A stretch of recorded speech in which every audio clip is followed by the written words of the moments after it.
Ronwen, what am I to do?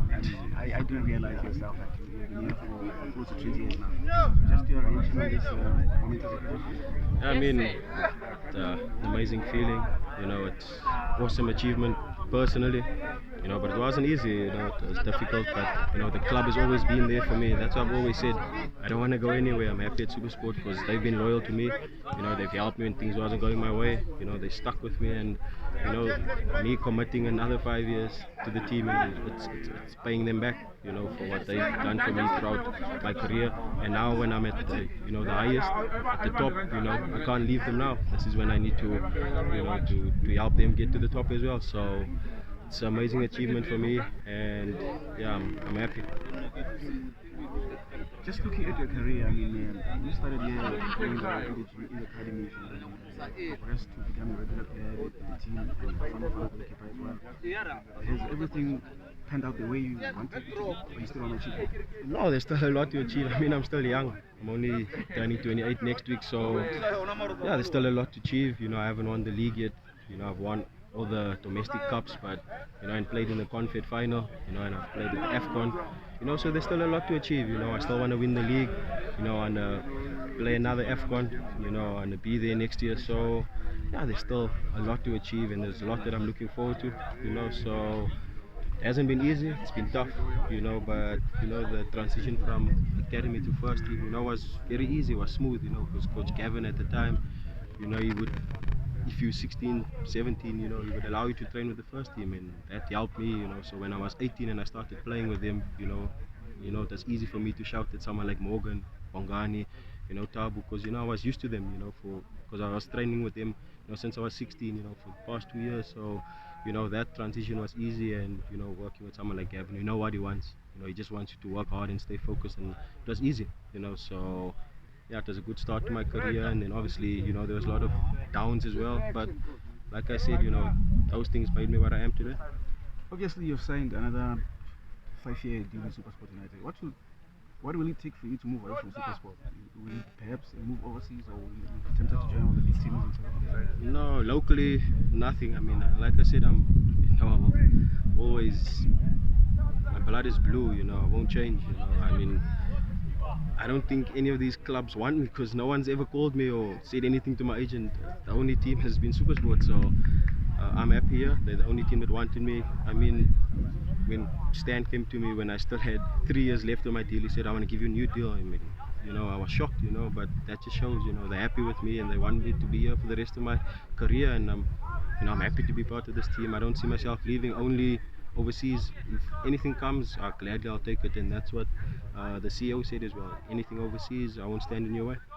Rosa, the boss welcomed you to the Millionaires Club.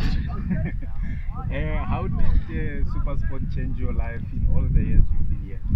Yeah, I mean, coming from the ghetto in Galvindale, Port Elizabeth, I mean, I'm surrounded by gangsterism, you know, family members that are gangsters, friends that I know that I grew up with, that I played with are gangsters, some of them are dead today, you know. So for them to take me out of that and, you know, to come and live my dream, you know, it's amazing, you know, it's unheard of, you know. I mean, I could have easily been maybe one of the people dead today, you know, because gangsterism is there, but you know, they saw potential in me and they gave me you know, the platform to show my talent. And like I said, it wasn't easy, you know. I came to SuperSport the first year, I was the shortest, you know, so they told me, you know, if you're gonna come back the following year, you need to grow. I mean, I didn't know, you know, there's no formula to grow, so I just started sleeping and eating and doing whatever I could to grow, and then I mean, it helped, it worked, and you know, it wasn't easy. It was difficult leaving your parents, you know, at that 12 years old, you know, and coming to live with people you don't know, you've never seen before, you know. But this team is family orientated, you know. I still, all the aunties, the ladies that are working there, all of them are still there, you know, and it shows, you know, this team, you know, they believe in each other, family orientated, and we care for one another, and that's the main thing at this team. Of course, the coaches that have come in the club back and forth have played a big role in. If you had to put one at the top and say this one specifically really played a big role in the pinnacle of my career, and who would you label, and what were the lessons that you really got out of him that pushed you to that level? It's obviously starting was Coach Godfrey Muswetsa. I was with the MDC now. He's the one that selected me. You know, he's the one that worked with me at the academy. Then I worked with Coach Kopo. You know, I learned a lot from them. You know, they were, you know, at the academy you learn so much about what's happening today, you know, in the bigger leagues. You know, Coach Kopo coached, you know, with Coach Pizzo at SuperSport, so I learned a lot. But obviously I'll have to give credit to Coach Gavin, you know, for giving such a young boy, 18-year-old, chance to play for such a big team. You know, I mean, they just came off winning, you know, the third league title, and for him to put faith in an 18-year-old when you have Ronwen Fernandez there, you know, it speaks volumes, you know, and it shows that he believed in me. And you know, everything that I've achieved, you know, it's down to him believing in me.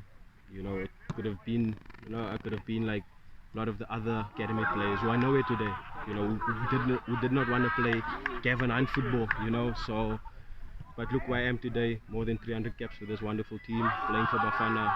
You know, give all the, you know, the credit to him. But like each and every coach that's come here, you know, you take the best, you know, advice. You know, all of them has achieved. I mean, Coach Gordon, you know, Stewart, he's probably the best coach I've worked with, you know. And you know, it was a change in mentality. 3 years ago when I had my back injury, you know, I came to training, I got injured again. And he came to me and you know, he was angry and he told me, you know what your problem is, you're overweight. And that's the first time, you know, a coach actually, you know, scolded at me, and you know, it was an eye-opener. You know, I went home, jumped in the scale, I saw that I actually am.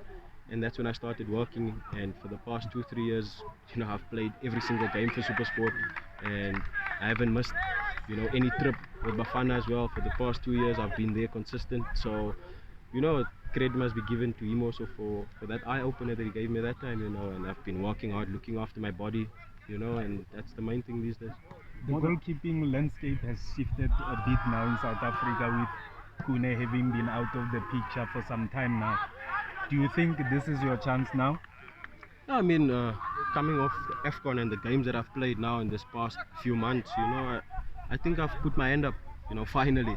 You know, before I was given the opportunities, but you know, when we lose, they're obviously going to look at me. You know, that's just how it goes. That's just the kind of job the keepers have. You know, when you lose, they blame the keepers. But you know, it's all about having a strong mentality. And I mean, what happened at AFCON, you know, I had a good AFCON, and then going out like that, making that mistake in the last minute, you know, it dampened the whole mood, you know. And that's what everyone's gonna remember. They're not gonna remember all the other games that I played, you know. So, but I learned from that, and the past few games that I've played under the new coach, I think I've done fairly well. So I think I've put my hand up, and I must just, when given the chance again, show some consistency. More than 300 caps, but what even more impressive is the clean sheets that you have kept. 115. That's impressive. Yeah, I mean, starting off my first year, you know, you had Coach Gavin. You know, his teams always have the highest amount of clean sheets, you know, because he works hard on his defense, as well as Coach Stewart, as well as Coach Gaetano. So it's a team, it's a collective, you know. It's not me by myself, you know. It's I've had wonderful defenders in front of me. I probably had one of the best defenders, you know, in Morgan Gold, Clayton Daniels, Bongani Kumalo. You know, that's players that has achieved a lot. Tefo Mashamaite. So I've learned a lot from these guys, and it was, you know, clean sheets. It's a collective. Okay, guys, thank you. Wait till so much.